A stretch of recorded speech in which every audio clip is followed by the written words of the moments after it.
Thanks for having me. It's a great spot to talk. So, look, we're really passionate.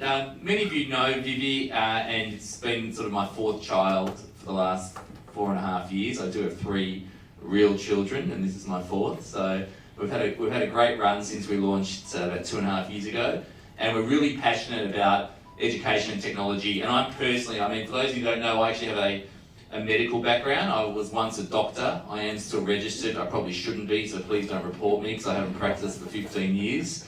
But I'm really, and when I was studying medicine, I was really big into clinical trials and data, and obviously the medicine's a lot about evidence-based medicine and using data to better inform practice. And so that was sort of one of in my past life, something I was really passionate about.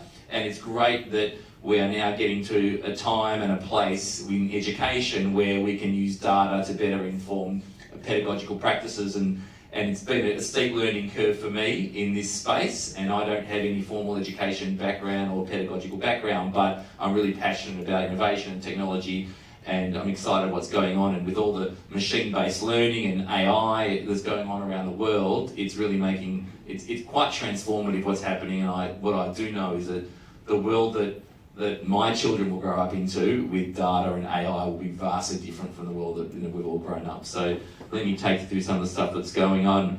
So this is what we're seeing. Teachers today have quite a challenge.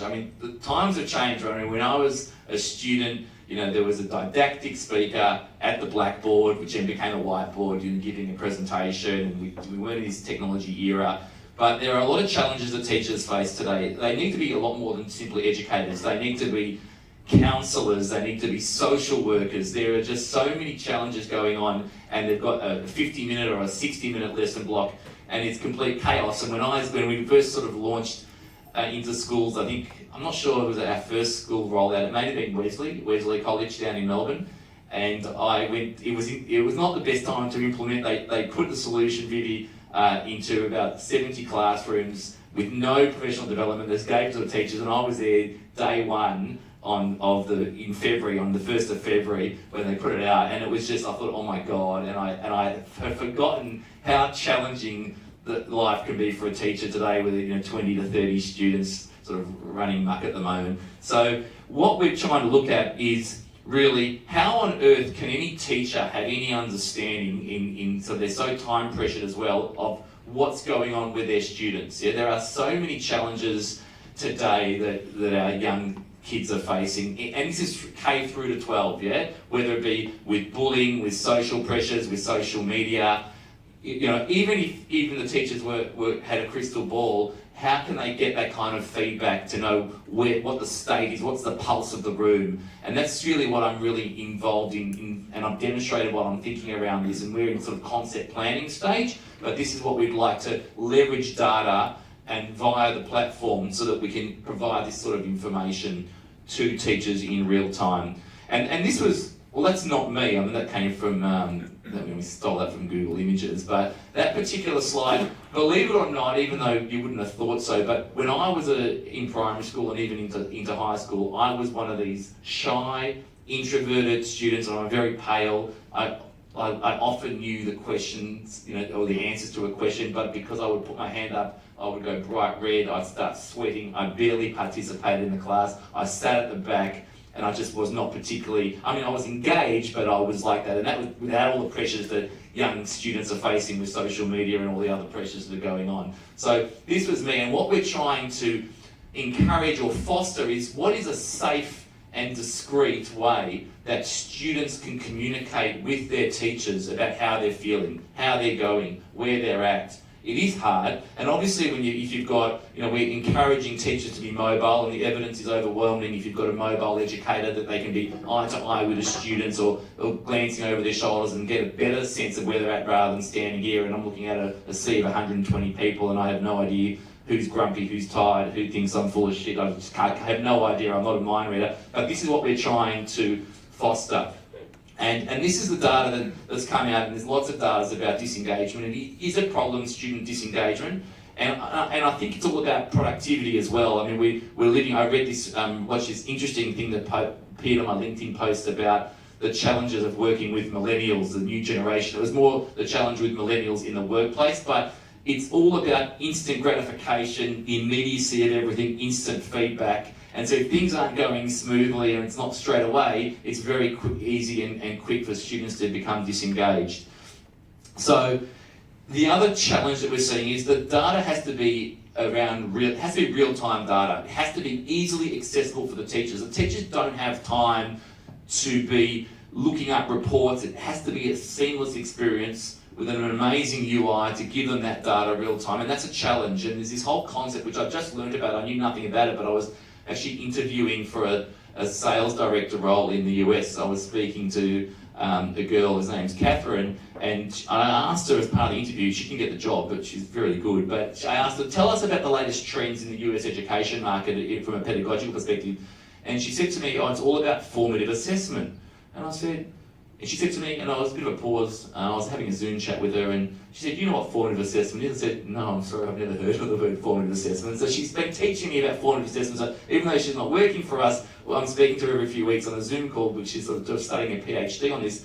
And it's really about getting real-time data along the way that you can be adaptive and nimble. Yeah? And so obviously, many of us have heard of this sort of agile principles, and that sort of started back in the 70s. And we at Vivi use agile software development, as I'm sure Andrew does in his business as well. It's pretty pervasive out there. And in an education perspective, it's similar. It's how can the teachers get data, little incremental data along the way, and then be nimble and agile and adapt. I suppose if a teacher walks into a classroom and was to quickly poll everyone in the room, the 25 or 30 students, and they all said that they were tired and grumpy, or there was a musical the night before and they only got 6 hours sleep, well, that teacher launching into their typical education, not a lot will probably be absorbed. So having that data really quickly, we thought if we could feed that to the teacher really quickly, and then they can be agile and nimble and adaptive in the way they teach and instruct, that would be a useful tool. And so what I'm going to show you now, and this is in concept stage, but I have shown about probably 60 to 70 of our supporters this concept around what I'm calling classroom or presentation analytics. It's something that we've started building based on feedback from the community of users. I've shown a lot of principals, I've shown a lot of e-learning managers, and it's still being developed, but the concept has some real merit, and I think it can really help improve outcomes out there. So let me show you. And just by context, we would like to incorporate this as part of our platform in Q1 of next year. So perhaps around February or March. Yeah? And if there's going to be a question, no, there will be no additional charges. We're part of the platform, part of the SaaS solution that we are. And so this is the sort of magic formula that we've sort of stumbled across, and it's really we've got a fairly robust wireless mirroring solution, if I can be humble enough to say. We want to add to that some simple student feedback on the app, and then we want to provide to the teachers or the educators some real-time reporting on their app, which is obviously everything goes to the back end in AWS and is stored on the box to provide analytics. And so it's really the combination of all those three and being able to deliver it in a really seamless way. We want this to be an enabler. If this is going to take extra time for the teacher and sort of diminish productivity, then we've failed at our job. It's all about trying to save time and provide that data really quickly. And so this is a concept I want to share with you. I haven't actually shown this to many people, and I'll welcome feedback at the end, but this is how it's going to work. So effectively, we will produce some libraries, or you can actually self-serve libraries. So you'll be able to have a library, call it a template. So the teacher will be able to trigger at any point in the class a particular template, and those icons will appear instantly on the students' apps. It may be A, B, C, D. It may be true, false. It might be, we also have a library, which I'll show you shortly, of emojis. Those emojis might say, I'm sad, I'm depressed, I'm hungry. If it's about what the teacher's presenting, it might be, I'm confused. And for those of you that are old enough, some of the ideas we've got, for those of you who used to follow the election on Channel 9, this is going back a while, they used to have the worm. Yeah, they used to have the worm, you get the pulse of where everyone's feeling, where they're at. This is where we want this sort of analytics, where you want it to go. And then basically this is sort of the presentation layer that the poll could quickly go out, and I know from just sort of an A, B, C, D, this is very similar to what something like Kahoot. Is everyone familiar with Kahoot? I mean, everyone's heard of Kahoot. But what's interesting about what we can provide in our platform is that if you think about it, we're matching it to what's being mirrored or presented at that time. So there's no prep needed for the teacher. that particular slide, which is obviously we're getting through the mirroring solution, we are thumbnailing and getting a timestamp for that the whole class. So that gets instantly associated with all the feedback that's come back from the class. And so this is sort of getting intellectual feedback, which is no different to what Kahoot does, but what I'm more passionate and interested about is the whole student welfare element of it, which is more about the emotional feedback and how they're feeling. So this is another type of example where you could, those 4 emojis could come up during a class when the teacher elicited for that response, and then they could get a quick poll to say 62% of the students there are happy, 12% are sad, 1%, etc. And even now, when I'm sort of, I don't know, 10 or 12 minutes into my presentation, I'd love for something to be popping up there for you guys to be telling me, saying, I have no idea what Lior's talking about, or this is really interesting. That kind of feedback is really helpful. Now, whether it's real time, so that you can be, I can adjust, or even when I walk out for lunch, I'd love to understand how it went. So we are going to obviously provide real-time data feedback, and also to be able to do trend analysis, longitudinal data, which has other benefits and use cases, which I'll briefly discuss. Are people getting the sort of the general concept of how this? Now, we're not going to be prescriptive about the emojis because there's so many. My only requirement I told to my developers is that you have to put the labels, because I have no idea what all these emojis mean when I look at them without the label. There are thousands of them, but we'll obviously have an emoji library, but you effectively will allow everyone to put whatever emoji they want. They'll just load up a particular PNG or JPEG file in a certain format, and it will come up there. So it'll be self-serving. In fact, one of our schools down in Brighton Grammar, it's a boys' school, it's a K-12 boys' school, they actually do this already. They've been doing it for 2 years, but with a diary. So all the boys in primary school have a diary that they do their working, and at the bottom of every single page, there's a day for every page, there are these emojis, types, emojicons, and the kids tick where they're at, And then what happens is that the teachers walk around during the day and look at that, and then they make mental notes, and they obviously do what they need to do around that. So this is where this is sort of the concept around this type of sort of analytics. And this is where sort of the magic seems to happen. Hands up who's got Netflix. Oh God, I love that business. Of course. So with Netflix, as you know, when you want to scroll over a preview, you can scroll over the video, and a whole lot of thumbnails come up along the video, and you can go where you want. That's the concept we were going to do, because if the wireless mirroring's happening, you can see this lesson, which is a chemistry lesson, might have gone from 9 till 10 o'clock. So these are what the teacher was presenting at times during the class. And what the concept is here, as you can see, and this is obviously just conceptual, that you can see different students are providing different feedback. And so the concept is very simple. Perhaps I'm doing a chemistry class, and I brought up a particular slide halfway through the class, and all of a sudden I get some feedback that 75% of the students pushed the confused emoji. So that might give me, as an educator, some feedback, say, well, what is it? Did I deliver that message incorrectly? Is the slide confusing? That's where this is heading, around that type of data analytics to inform teaching and education. And it needs to be very dynamic. And then obviously there's the benefit of, you could obviously graph that data on an individual student basis, or you could show that data across the whole class or a cohort, or it might be over an entire semester. And again, but you'll always have the thumbnails so that the graph has some logical reference of what it relates to.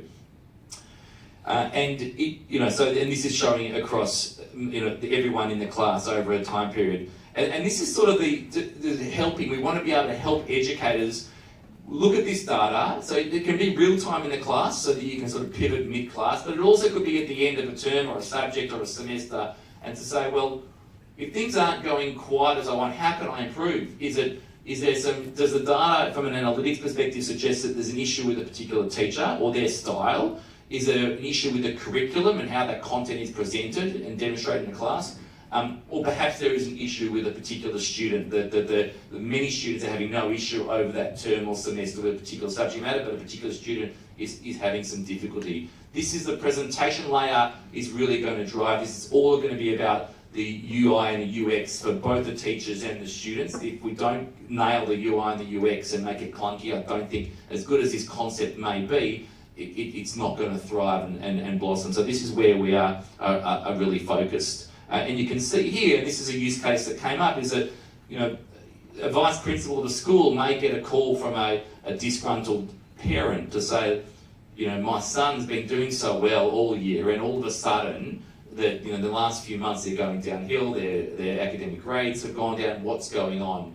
And so we want to provide a tool that will allow the education leaders to be able to go in the back end, which is all sort of reporting on our AWS portal, and see what happened. Was there a time where he dropped off or she dropped off? And it won't just be that data, they'll obviously be looking at other data, like we're speaking with some firms in the US that have anti-bullying software. So it's all about collating data from multiple sources to be able to provide that kind of feedback and personalised learning.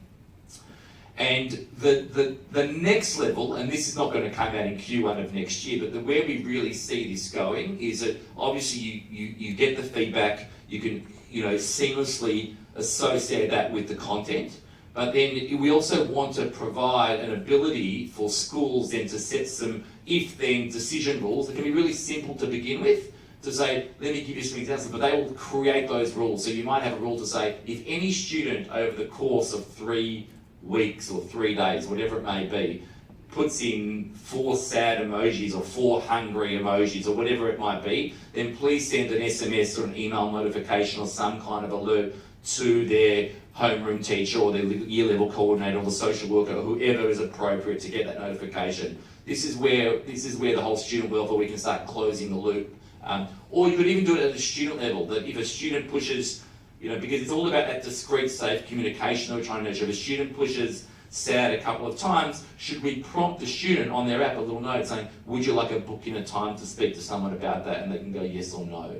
These are the sort of little things, and there's lots of ways we could take this and build on it. And then this is sort of in sort of phase 2 of what we'd like to release early in 19, but it gives you the concept where we're heading. And that's sort of basic algorithms and rules, but then there's a whole other layer where we could see that you could do contextual analysis of the presented content plus the feedback and make a whole lot of inferences, which is a whole new level, which will be later in 19, probably into 20, but I see this sort of data play really significant for us and really starting to drive outcomes is what we're really passionate about in the classroom, not just academic outcomes, equally all the other outcomes around well-being and welfare, etc. And that is effectively what we are doing now, and that's sort of the data analytics platform. So we've really come a really long way from where we started when we first put out Vivi in, I think it was March or April of 16. It was just about wireless mirroring, and at the core it really is. But we are really passionate about these new areas around, you know, obviously we've got the signage and the emergency broadcasting, and this whole data analytics I think is a layer that fits really nicely on our existing platform. It needs to improve teacher productivity. That's at the fundamental of everything what we do, but I really feel this is going to be a big part of our future in providing that whole classroom platform and infrastructure, and we're really excited, and I'd love to hear feedback before we build all this, whether it be good, bad, ugly or otherwise. So we've got some time for some questions.